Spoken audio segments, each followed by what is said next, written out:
दोस्तों, high school का syllabus में फिर से लेके आया। तो यहाँ मैं बात कर रहा हूँ क्लास 10 की बायोलॉजी अध्याय 1 जैव प्रक्रम। तो जैव प्रक्रम में आज हमारा 7वां लेक्चर है दोस्तों, और 7वें लेक्चर में हम बात करेंगे रक्त के बारे में, ब्लड के बारे में। और दोस्तों, हाई स्कूल वाले में ब्लड के बारे में आपसे मैं उतना बात करूँगा जितना आपके सिलेबस में है, फालतू में गहराई में बात नहीं करूँगा। पहले आपका मुझे हाई स्कूल बोर्ड का पेपर मुझे देखना है, उसके बाद में हम बात करते रहेंगे, गहराई में बात करते रहेंगे और अच्छे से बात करते रहेंगे दोस्तों। इसीलिए मैं आपको पहले हम शॉर्ट फॉर्म में थोड़ा से लेके आए हैं, जो आपके हाई स्कूल में पूछ सकता है, बार बार पूछे जाने वाले ऑब्जेक्टिव क्वेश्चन होते हैं उसमें। तो ध्यान दीजिएगा, कम टू द पॉइंट। रुधिर के बारे में, तो रुधिर जानते हैं दोस्तों, जो रुधिर होता है हमारे शरीर में, अगर रुधिर न होता तो हम भी नहीं होते। रुधिर में एक प्रकार की प्रोटीन होती है, उसका नाम है हीमोग्लोबिन प्रोटीन। तो हीम क्या है? एक प्रकार का रंग है, ग्लोबिन क्या है? प्रोटीन है। तो equal to haemoglobin. Haemoglobin protein हमारे रक्त में, हमारे रुधिर में पाई जाती है, जिसकी वजह से हमारा रक्त रेड कलर का अर्थात लाल कलर का होता है, हीमोग्लोबिन की वजह से। हीमोग्लोबिन की वजह से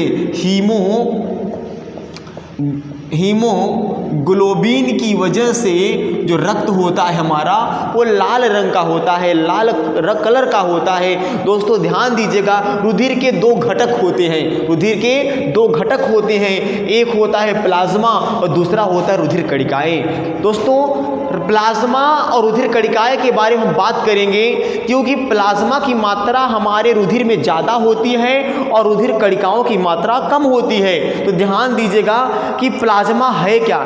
जिस प्रकार से अगर हमको बालू को, अगर अच्छी ये बताइए, अगर मैं बालू को अगर कहूँ कि बालू भाग जाए तो वही भाग पाएगा।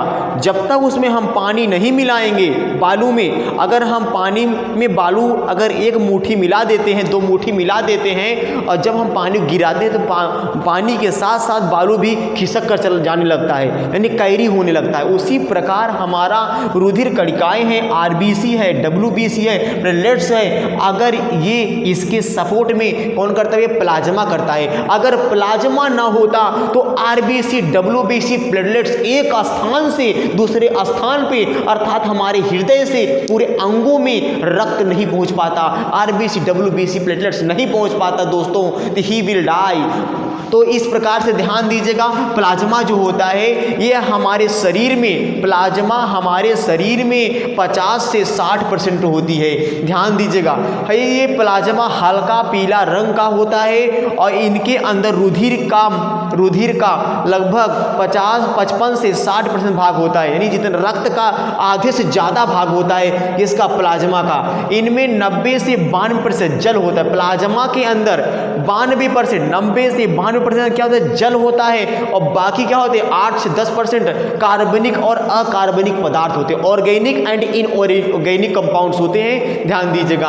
तो अब यहाँ हम रुधिर कणिकाओं की बात कर देते हैं कि हमारे रक्त में, हमारे ब्लड में, हमारे रुधिर में 55 से 60% क्या होता है? यहाँ पे प्लाज्मा होती है, और इसी रुधिर में रुधिर कणिकाएं लगभग 40 से 46% होती हैं। तो इसमें आरबीसी, डब्ल्यूबीसी, प्लेटलेट्स हैं। तो अगर हम आरबीसी की बात कर लें तो ध्यान दीजिएगा दोस्तों, अगर हम आरबीसी की बात कर लेते हैं तो आरबीसी चपटी, गोल आकार की चपटी होती है या गोल आकार की होती है, और इनकी आरबीसी की हमारी संख्या, हमारे शरीर के अंदर संख्या कितनी होती है? 4 से 5 लाख प्रति मिमी वर्ग होती है। मतलब कि एक मिमी वर्ग में 4 से 5 लाख इनकी संख्या होती है आरबीसी की।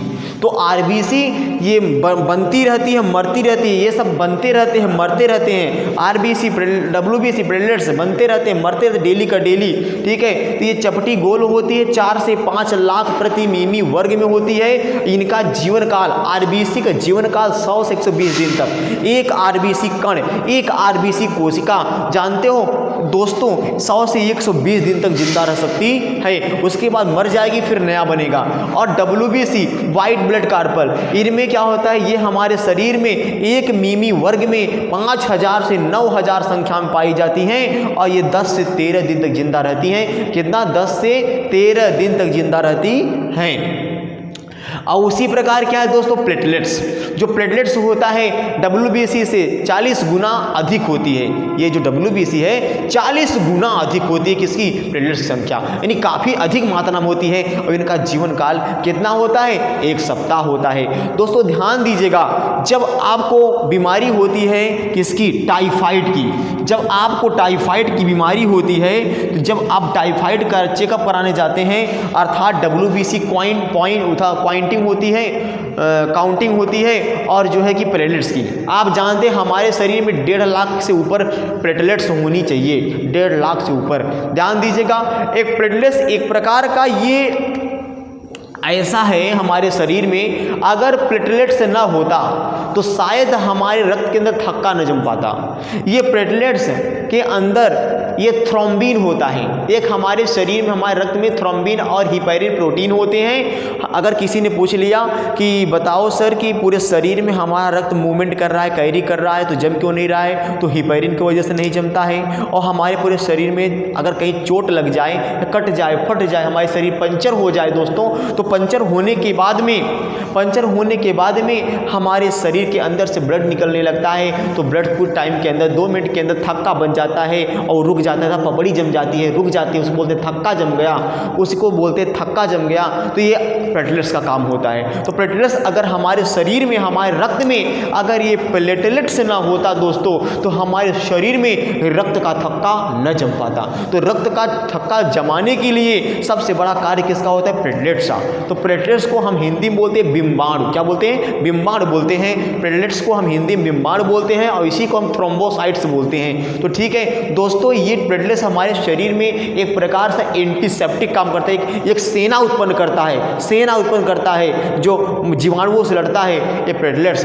तो WBC ये भी होती है, ये कोई जीवाणु अगर हमारे शरीर में जाते हैं तो जीवाणु हमारे प्लेटलेट्स को, WBC को खाते हैं। ठीक है, टाइफाइड वगैरह जब होता है, उसकी जो सैल्मोनेला टाइफी बैक्टीरिया होता है या सैल्मोनेला टाइफीमोरियम बैक्टीरिया होता है, तो वही क्या करता है, हमारे शरीर के अंदर WBC और प्लेटलेट्स को खाकर खत्म करता है। अब यही खा खत्म कर दिया तो मलेरिया हो गया, यही खाऊंगा तो टाइफाइड अधिक बढ़ जाएगा, तो बहुत ज़्यादा दिक्कत हो जाती है। तो ये रुधिर कणिकाएँ हैं। तो जो भी मैंने आपको बताया कि जो प्लेटलेट्स होता है ये हमारे शरीर में एक प्रकार से एंटीबायोटिक काम करता है। इसके अंदर हिपैरिन और जो है कि थ्रोम्बिन पाए जाते हैं, जो कि हमारे रक्त को जमने में और हमारे रक्त को न जमने में सहायक होते हैं। तो ये हमारा ब्लड के बारे में बात हुई, ये रुधिर है हीमोग्लोबिन। तो ध्यान दीजिएगा दोस्तों, ये प्लाज्मा के बारे में, रुधिर कणिकाओं के बारे में बात मैं किया, आपको मैं छोटे से मैं बात किया हूँ दोस्तों। जब आप एग्ज़ाम दे के पास हो जाइए फिर गहराई में बात करेंगे, और आपसे तो आप हमसे पढ़ेंगे ही, गहराई में बात करूँगा आपसे,